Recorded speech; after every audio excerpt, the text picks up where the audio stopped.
حوثیوں نے بھارتی گجرات سے آنے والے اسرائیلی بزنسمین کے آئل ٹینکر کو ڈرون حملے سے نشانہ بنایا۔ انڈین نیوی کو ریسکیو کے لیے آنا پڑا۔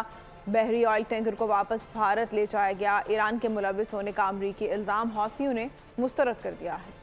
ساحلی علاقے میں اسرائیلی بحری جہاز پر ڈرون حملہ۔ حوثیوں کی عقابی نظر بھارت سے اسرائیل جانے والے آئل ٹینکر جہاز کو گجرات کے سمندر سے بحیرہ احمر میں داخل ہوتے ہی نشانہ بنا دیا۔ امریکہ کے مطابق MV سائی بابا نامی بھارتی پرچم بردار آئل ٹینکر کو ڈرون سے نشانہ بنایا گیا۔ حملہ ہونے پر بحری جہاز نے امریکی جنگی بحری بیڑے کو مدد کی کال کی۔ جہاز کو گجرات کے قریب پوربندر کے قریب نشانہ بنایا گیا۔ یہ جہاز اسرائیلی بزنس مین کی ملکیت تھا۔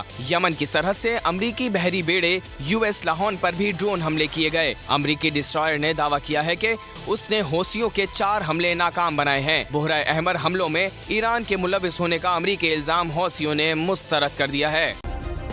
سبسکرائب کریں اور بیل دبائیں تاکہ کوئی خبر رہ نہ جائے۔